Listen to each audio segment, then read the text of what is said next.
TV7 Israel News is made possible thanks to your generous donations. Shalom ve'erev tov, good evening. Welcome to our daily TV7 Israel News Bulletin, broadcast from Jerusalem.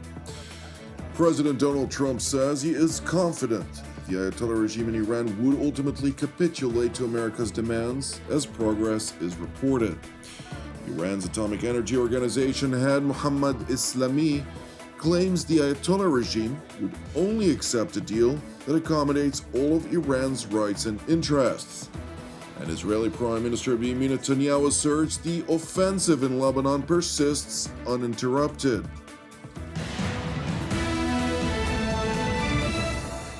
The United States is bolstering its military presence around Iran as significant gaps continue to linger between the Iranian and American negotiating teams, and as the expiration of the ceasefire scheduled for Tuesday of next week is fast approaching. The USS George W. Bush Carrier Strike Group, which was spotted transiting alongside a large number of additional vessels off the coast of Namibia on April 13th, is expected to reinforce the USS Abraham Lincoln Strike Group as part of the 5th Fleet in the Persian Gulf, all the while the USS Gerald R. Ford Strike Group, which is situated in the eastern Mediterranean Sea, continues to posture as part of the 6th Fleet. And while additional naval vessels and aircraft are also making their way in parallel to reinforce U.S. Central Command's area of responsibility, White House Press Secretary Caroline Leavitt rebuffed reports claiming that the United States had requested Iran for an extension of the ceasefire. So I saw some reporting, again, bad reporting this morning, that we had formally requested an extension of the ceasefire. That is not true at this moment. We've remained very much engaged in these negotiations, in these talks. You heard from the Vice President directly and the President this week that these conversations are productive and ongoing, and that's where we are right now. I've also seen some reporting about the potentiality for in-person discussions again. Those discussions are being had, but nothing is official until you hear it from us here at the White House. But we feel good about the prospects of a deal. The President mentioned that in his interview yesterday, and it's obviously in the best interest of Iran to meet the President's demands. I think he's made his red lines in these negotiations very clear to the other side, and so we are continuing to see how these conversations go.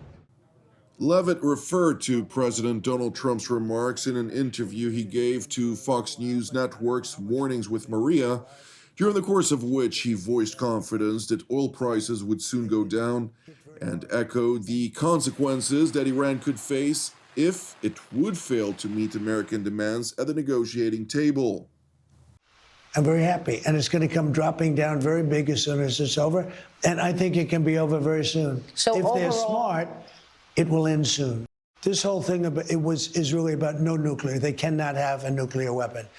And if they're going to have a nuclear weapon, we'll be living with them for a little while, but I don't know how much longer they can survive. I don't know how much longer they can go because they've been hit very hard.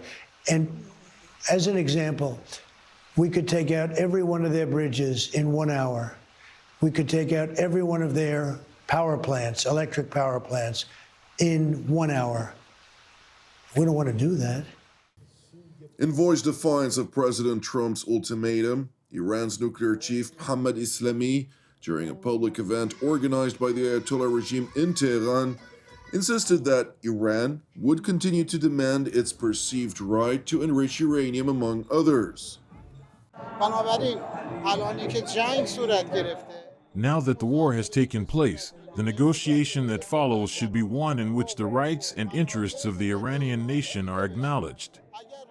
If Iran's rights and interests, which are the legal rights of a nation, are recognized and its dignity respected, naturally the negotiation can be fruitful.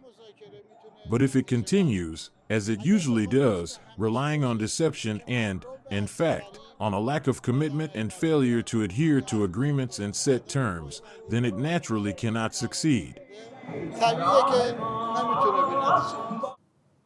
It is worth pointing out that while negotiations are ongoing, irrespective of posturing by Iranian officials, corroborated reports indicate that some progress has been achieved.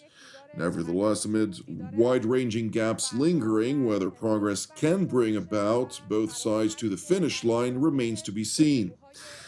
Meanwhile, in Ankara, Turkish President Recep Tayyip Erdogan, who has taken a hardline stance against Israel, fomenting baseless accusations, to include allegations that Prime Minister Benjamin Netanyahu had somehow manipulated the United States into the war with Iran, is promoting now the notion that Ankara is a key ingredient in convincing Washington to end the conflict with Iran.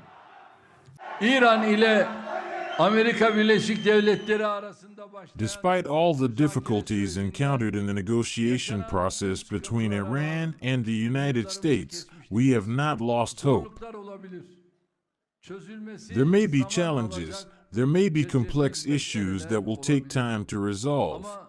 But when the focus is on the benefits of peace, and when a long-term perspective is adopted, a significant portion of these will be resolved. We are making the necessary suggestions and attempts to reduce tensions, extend the ceasefire, and continue the negotiations.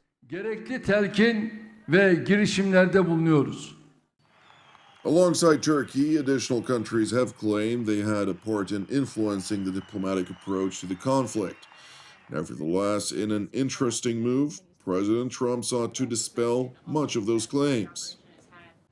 The Pakistanis have been incredible mediators throughout this process, and we really appreciate their friendship and their efforts to bring this deal to a close. So they are the only mediator in this negotiation. While there have been many countries around the world who want to offer their help, the president feels it's important to continue to streamline this communication through the Pakistanis, and so that's what continues to take place. Meanwhile, in Jerusalem, Prime Minister Benjamin Netanyahu stressed that Israel is holding close consultations with America. Our American friends are updating us constantly on their contacts with Iran. Our goals and those of the United States are identical. We want to see the enriched material removed from Iran. We want to see the cancellation of enrichment capabilities within Iran. And of course, we want to see the opening of the straits. It is too early to say how this matter will end, or even how it will progress. In anticipation of the possibility that fighting may resume, we are prepared for any scenario. It is interesting to know that President Trump announced early this morning on his Truth Social platform that the two leaders of Israel and Lebanon are expected to speak with one another today, though Trump did not specifically cite Prime Minister Benjamin Netanyahu and Lebanese President Joseph Aoun by name. The publication came as reports indicated a possible ceasefire between Israel and Lebanon was likely in the making.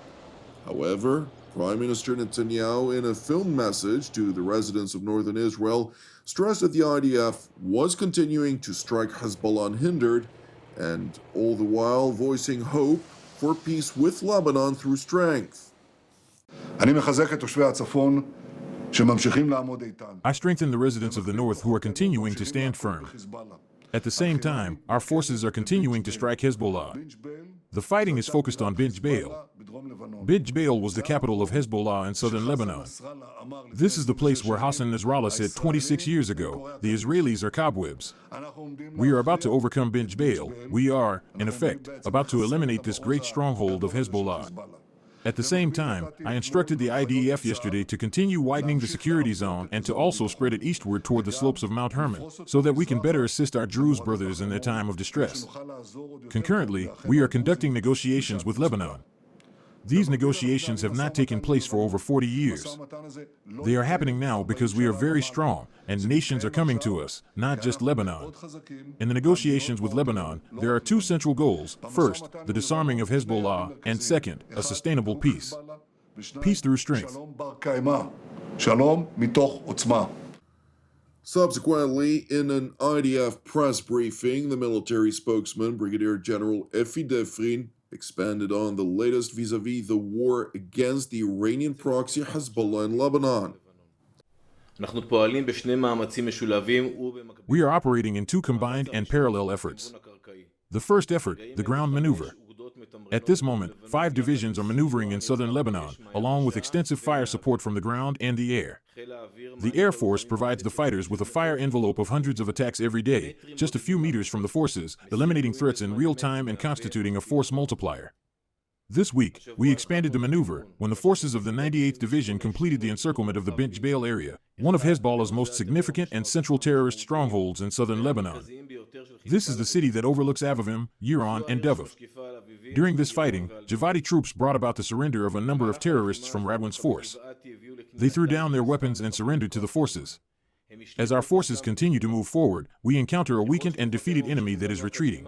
The Chief of Staff approved plans to continue in Lebanon and Iran in the past 24 hours, and today toured southern Lebanon with the commanders and fighters of Division 162. As the Chief of Staff instructed, the entire area in southern Lebanon, up to the Litani line, will become a destruction zone for Hezbollah terrorists.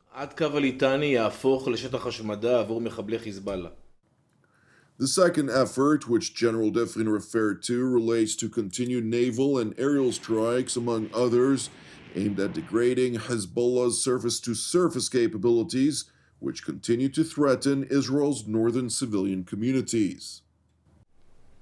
The second effort is airstrikes from the air and sea and the reduction of rocket fire towards Israel. The Air Force and Northern Command, with the assistance of military intelligence, continued in the past week to deepen the damage to these launch capabilities. We continue to monitor the results of the strikes we had carried out last week, in which we eliminated more than 250 Hezbollah terrorists and commanders. This is a significant achievement that was made possible thanks to accurate and detailed intelligence. The Military Intelligence Directorate discovered and exposed Hezbollah's alternative headquarters in their hiding places and in the heart of the civilian population, and the Air Force attacked them precisely.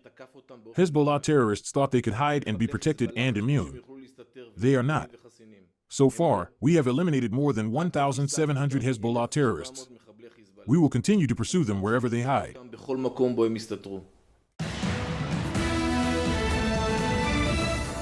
Thank you for watching TV7 Israel News, which is made possible by the generosity of our viewers. If you would like to help support TV7 Israel, which is exclusively donation-based, you can do so via our website at www.tv7israelnews.com. Please keep praying for the peace of Jerusalem and redemption of Israel. Jonathan Essen wishing you an Erev Mevorach. God willing, until our next update, Shalom from Jerusalem.